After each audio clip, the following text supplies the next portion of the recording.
पुराने समय की बात है। एक छोटे से गांव में अंकित नाम का एक लोहार रहता था। अंकित बहुत मेहनती और ईमानदार व्यक्ति था।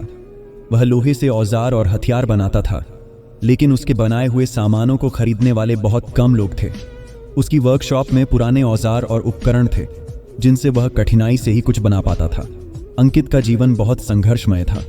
उसके पास इतना पैसा भी नहीं था कि वह अपनी दुकान को ठीक कर सके या अपने परिवार की ज़रूरतों को पूरा कर सके।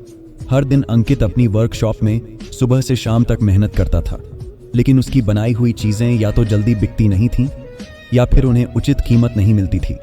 गांव के अन्य कारीगर ज़्यादा पैसा कमा रहे थे, लेकिन अंकित की हालत दिन ब दिन बिगड़ती जा रही थी। वह समझ नहीं पा रहा था कि इतनी मेहनत करने के बावजूद उसे सफलता क्यों नहीं मिल रही है। एक दिन गांव में भगवान बुद्ध का आगमन हुआ। लोग उनकी शिक्षाओं को सुनने और आशीर्वाद लेने के लिए इकट्ठा हुए। अंकित भी वहां पहुंचा, यह सोचकर कि शायद भगवान बुद्ध की बातों से उसके जीवन में कुछ बदलाव आ सके। भगवान बुद्ध ने लोगों को जीवन के मूल्यों और सत्य की राह पर चलने की बात कही। उन्होंने समझाया कि सच्ची सफलता केवल मेहनत से नहीं, बल्कि अपने काम में उत्कृष्टता लाने से मिलती है। उन्होंने कहा, अपने काम को केवल पैसे के लिए मत करो, बल्कि उसे अपने दिल से करो। अपने कौशल को निखारो, हर छोटी से छोटी चीज में उत्कृष्टता लाओ और फिर देखो, सफलता खुद ब खुद तुम्हारे पास आएगी। अंकित ने बुद्ध की इन बातों को गहराई से समझा और मन ही मन ठान लिया कि वह अब अपने काम में नयापन और उत्कृष्टता लाने के लिए कड़ी मेहनत करेगा। उसने निर्णय लिया कि वह अब सिर्फ औजार और हथियार बनाने पर ध्यान नहीं देगा, बल्कि उन्हें और भी बेहतर बनाने की कोशिश करेगा। बुद्ध की शिक्षाओं से प्रेरित होकर अंकित ने अपने काम में बदलाव लाना शुरू किया। उसने अपने पुराने तरीकों को छोड़कर नए तरीकों का इस्तेमाल करना शुरू किया। उसने अपने औजारों को और भी मजबूत और टिकाऊ बनाने पर ध्यान दिया। वह हर औजार को बड़े ध्यान और प्यार से बनाता, जैसे वह कोई अनमोल वस्तु हो। धीरे धीरे उसकी मेहनत और समर्पण का फल दिखने लगा। अंकित के बनाए हुए औजार और हथियार अब पहले से कहीं अधिक मजबूत और उपयोगी हो गए थे। गांव के लोग अब उसकी बनाई हुई चीज़ों की तारीफ करने लगे। जो लोग पहले उसकी दुकान में नहीं आते थे, वे भी अब उसकी वर्कशॉप में आने लगे।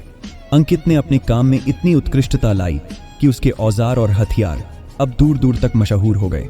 लोग उसकी दुकान से खरीदारी करने के लिए दूर दूर से आने लगे। अंकित की मेहनत और बुद्ध के उपदेशों का असर यह हुआ कि उसकी वर्कशॉप अब हमेशा व्यस्त रहती थी। उसके बनाए हुए औजार और हथियार इतने मजबूत और अच्छे होते थे कि लोग उन्हें खरीदने के लिए अच्छी कीमत देने को तैयार रहते थे। अंकित का जीवन अब बदलने लगा। जो गरीबी और कठिनाई पहले उसके जीवन का हिस्सा थी, वह अब धीरे धीरे दूर होने लगी। अंकित ने अपने व्यापार से अच्छी खासी कमाई करना शुरू कर दिया, लेकिन उसने अपनी सादगी और ईमानदारी को कभी नहीं छोड़ा। वह हमेशा यह याद रखता था कि उसकी सफलता का असली रहस्य उसके काम में उत्कृष्टता और बुद्ध के उपदेशों में है। उसने अपने परिवार को भी एक अच्छा जीवन देने के लिए अपनी कमाई का सही इस्तेमाल किया और गांव के अन्य लोगों की भी मदद की। यह कहानी हमें यह भी सिखाती है कि हमें अपने काम में ईमानदारी और निष्ठा रखनी चाहिए, चाहे जीवन में कितनी भी कठिनाई क्यों ना आए। अगर हम अपने काम में उत्कृष्टता और समर्पण दिखाते हैं, तो हमें सफलता जरूर मिलती है। अंकित ने यह साबित कर दिया कि जब हम अपने काम को सही तरीके से और पूरी लगन के साथ करते हैं, तो जीवन में किसी भी कठिनाई का सामना आसानी से कर सकते हैं और अपने सपनों को साकार कर सकते हैं। धन्यवाद।